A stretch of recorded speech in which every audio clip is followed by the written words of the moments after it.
11 de la mañana con 20 minutos. Está con nosotros nuestro panelista de todos los lunes para analizar diferentes temas, don Juan Luis Oyarzo Galvez. Oye, Daniel, ¿qué día nos tocó? Un viento terrible. Oiga, anoche llegó el viento a los 122 kilómetros. 122. Se notaba porque los vehículos... Sí. Y ahora va a llegar a los 100 hasta el mediodía y de ahí vuelve a mainar, ¿cómo se dice? El viento baja normalmente a los 60, habituales 50 kilómetros. No, pero hay que tener cuidado para la gente que anda en bicicleta, para los adultos mayores que también me gustaría saber en la esquina. Me gustaría saber si ayer, ¿dónde estuvieron los 11 grados que marcaron de temperatura? Ha sido un frío. Se nos viene, parece, un invierno bien duro, Daniela. Un invierno crudo. Sí. Como uno que conozco yo. Ya, oiga, Juan Luis. A ver, la semana pasada conversamos de todo esto que tiene que ver con el proyecto de ley, de las nuevas condiciones, por decirlo de alguna manera, sí, ¿no? Laborales y todo aquello. Pero porque es la idea de legislar, por supuesto, está conversando y es bueno que la gente también vaya. Pero claro, pero es súper bueno ir conversando sobre cuáles son los puntos y cuál es la idea que tiene el gobierno dentro de este proceso de legislación. Vamos recordando algunos temas que son importantes sobre esto. Hay que recordar de que en realidad hoy día nosotros tenemos una jornada bastante estricta desde el punto de vista de la flexibilidad laboral. A pesar de eso, también hay una gran cantidad de personas que tienen y que se encuentran subcontratadas, y que ese subcontrato en ocasiones llega a que los obliga a trabajar con suerte alrededor de 30 horas, y no es que no quieran trabajar, sino que en realidad se encuentran subcontratados y que en realidad tienen toda la disposición, pero en realidad el mercado no los ha traído en el transcurso de su trabajo. Ahora bien, obviamente que ya ha pasado una semana desde este proyecto, y en este proyecto uno ya empieza a poder entender, por ejemplo, una gran cantidad de cosas, en particular cómo se van a distribuir las horas. Vamos recordando algunos temas, Daniel, que habíamos conversado la semana pasada. Esto cuenta ahora y se habla de una jornada mensual de 180 horas, y se vuelve interesante porque, claro, no quiere decir que hay una disminución de la jornada laboral de 45 horas, porque algunas personas, algunas familias podrían pensar que van a trabajar menos, pero no es así. Sino que en realidad no quiere decir también que van a trabajar más, sino que ahora se pacta 180 horas mensuales, que en realidad son las 45 horas multiplicadas por 4. Claro. Pero antes tú tenías la obligación por parte del empleador y también por el trabajador de trabajar exclusivamente 45 horas semanales, distribuidas en 5 o 6 días dentro de la semana. 5 días y medio. 5 días y medio, depende, porque en realidad, claro, estamos viendo dependiendo del contrato que uno tiene, y vemos que hay trabajadores que trabajan mucho más dentro de sus jornadas laborales. Y ahora lo que se va a poder realizar es una distribución de estas 180 horas mensuales, y quiere decir que va a haber alguna semana que tú puedes trabajar 40, 30, etc. Pero tienes que cumplir las 180 horas mensuales de trabajo. Claro. Entonces quiere decir de que hay una flexibilidad total. Si tú quieres, por ejemplo, puedes trabajar los famosos 4 días a la semana, de lunes a jueves, hasta las 12 de la noche, y quiere decir que vas a poder lograr tener 3 días libres, producto también de tu horario flexible. El proyecto Reforma pretende que los trabajadores, de cierta manera, y ese ha sido el mensaje del gobierno, tengan más tiempo. Pero lo que sucede, Daniel, es que la estructura de sueldos que existe en Chile lastimosamente no lo permite. Porque si tú te das cuenta, el transcurso del tiempo ha dado cambios rotundos dentro de nuestro mercado laboral. Yo creo que, Daniel, tú y yo somos testigos de muchas de nuestras familias, padres de nuestros amigos, que solamente el que trabajaba era el papá, el padre.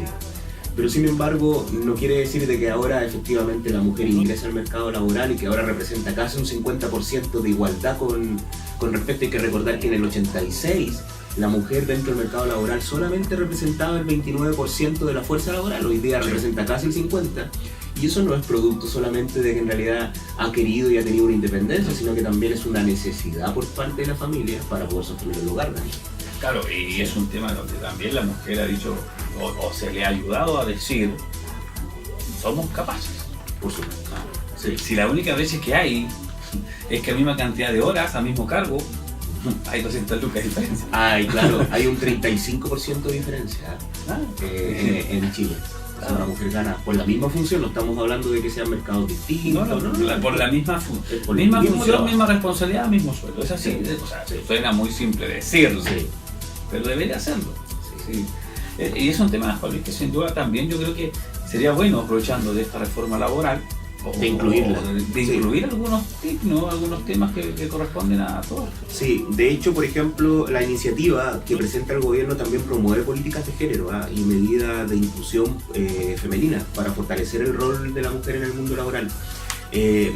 Podemos copiar instancias como la que existe en Islandia, que el año pasado se instauró y que las empresas están obligadas a informar, fíjate Daniel, están obligadas a informar al gobierno cuáles y por qué son las justificaciones que existen en diferencias de remuneración, ¿cierto?, entre un cargo y otro compuesto por una mujer y un hombre. Entonces, cuando ve que hay una diferencia, la empresa está en la obligación de informarle al gobierno de Islandia cuál es el motivo de esa diferencia, y si ese motivo no se acoge, están obligados a equiparar las remuneraciones entre hombres y mujeres por parte de la empresa.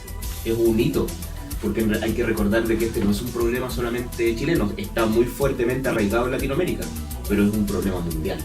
Eso es un problema mundial. Y sería bueno copiar lo bueno, ¿no? Sería bueno copiar lo bueno. Sí.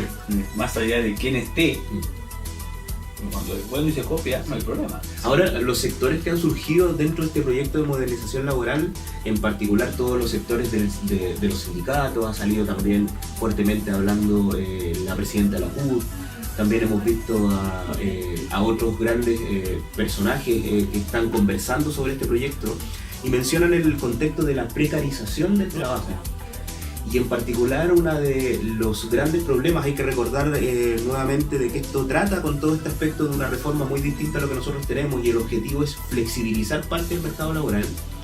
Y uno de los elementos que más ha causado revuelo está relacionado con la pérdida que representa básicamente esto, el rol sindical. Porque en realidad la negociación, que es el pacto de horas que nosotros vamos a lograr con nuestro empleador, es un pacto individual. De tal manera que tú vas, conversas con tu empleador y generas, por ejemplo, parte y dices, mira, yo quiero trabajar 30, 35, yo no quiero almorzar porque lo quiero incluir dentro de mi jornada laboral.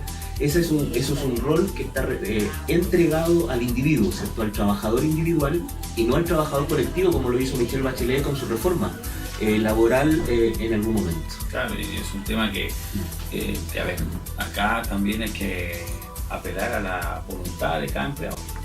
Es que es como un David y Goliat, no sé si te das cuenta, porque un trabajador y con todas estas carencias, porque en realidad nosotros estamos mencionando de que en realidad lo que se menciona es que los trabajadores necesitan trabajar, ¿cierto? No es un elemento que en realidad sea solamente una elección, y por eso nosotros vemos que las familias se ven obligadas a trabajar no solamente ambos, que es padre y madre o la composición que tenga la familia, sino que también dos o muchas más personas dentro del grupo familiar para poder sostener el grupo familiar. Entonces, en ese sentido, nosotros vemos que en realidad este poder de negociación que puede existir entre este trabajador individual y esta empresa es una guerra entre David y Goliat. Porque estamos viendo efectivamente que estas grandes empresas, en realidad, imagínate, pongámonos en el caso, que un empleador, que son estas personas que atienden, por ejemplo, en una tienda de retail y que anda atendiendo a la gente, con todo este proceso también que existe de e-commerce, del reemplazo de la automatización y todo este miedo que existe por parte de los trabajadores, va a ser capaz de ir a generar un acuerdo, no con su empleador directo, porque una de las características que tienen estas empresas de retail es que tú nunca conoces verdaderamente quién es el dueño. Entonces no sabes a lo que te enfrentas frente al mercado laboral. Pero que hay un tema, lo decíamos el otro día, ¿no? Y tiene mucho, y me lo han dicho, qué bueno que lo tocaron. Sí. ¿Sabes por qué? Porque a un trabajador de retail, trabajador o trabajadora de retail, en una tienda como X, que vende ropa, que vende calzado, y su sueldo lo mejora porque le pagan el 0,1% de comisión de la venta mensual que realiza el trabajador o la trabajadora, va a perder mucha plata tratando de negociar un día menos de laboral. Entonces, yo creo que de verdad van a ser los menos que van a tratar de negociar. Que van a tratar de negociar, sobre todo en tiendas de retail, sobre todo en tiendas que es donde se gana comisión de venta. Si tú ganas 301.000 pesos como sueldo mínimo y te haces 80.000 pesos en pura comisión al mes, vas a ganar 381. Pero un día que faltes, o un día menos que tengas de venta, 2 días menos de venta, porque estamos hablando que se puede trabajar de lunes a jueves, porque ya tienes el domingo libre pactado, ¿no es cierto? Entonces ya vas a perder jueves, o sea, viernes y sábado, y si vendes 20 lucas, esos 200 pesos, que es el 0,1, entiendo matemáticamente, usted me corrige, usted sabe de números, se va se te va a restar, po. Es una resta la que terminas haciendo. Diferente es que puedes hacer una venta de 500.000 pesos en esos 2 días, y el 0,1 son 5.000. Y vas a crecer tu sueldo, ya no va a ser 381, va a ser 386. Y 386 se notan cuando... Entonces... Se nota, pues estamos hablando de que si tienes un sueldo, como tú bien lo dices, 301 por más 80 lucas, las 80 lucas se notan, pues. Forma parte de lo que tú deseas. Entonces imagínate también los vendedores en las automotoras.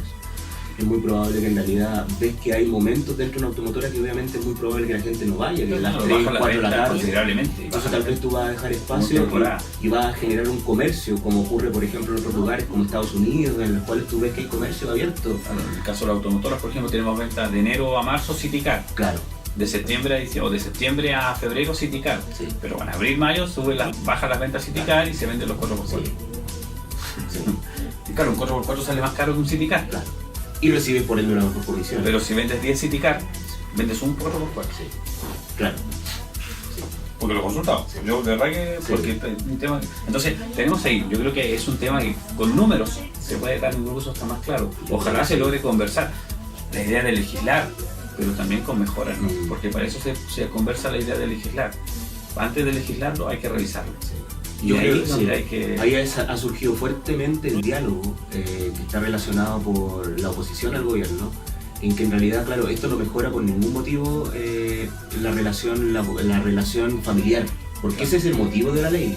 Pero cuando tú te das cuenta que un trabajador puede trabajar de 8 a 12 de la noche sin considerar los tiempos de traslado, quiere decir que empeora y rompe efectivamente esta relación que existe entre este desarrollo familiar, ¿cierto? Y en particular con lo que nosotros habíamos hablado en algún momento, el contexto también de lo que existe con la familia, ¿cierto?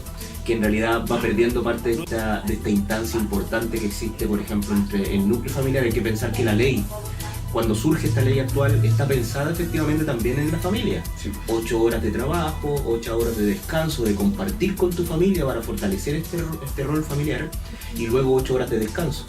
Ese básicamente es el sentido. Ya, Juan Luis, yo creo que el próximo lunes vamos a seguir. Por con supuesto, este tema, por supuesto. porque es un tema que da para mucho. Agradecerle nuevamente su visita, saber Sí. que todo esto está grabado y Sí, tanto por nosotros como supuesto. usted para trabajar. Si estamos jugando aquí una actividad también, ¿por qué no de repente colaborar uno? Ajá, pero por supuesto, lo para podemos poder venir a realizar, analizar sí. los temas. Así que, Juan Luis, Ha sido siempre un placer y espero que en realidad tengan una bonita semana. Vamos a conversar y seguir conversando este tema próximamente. Así que Daniel, siempre muy agradecido. próximo por lunes este 20. espacio. Ya tenemos el lunes 20, ¿cierto? Que el martes es feriado. No renunciar. Juan Luis, muchas gracias. Bueno, igual para ti.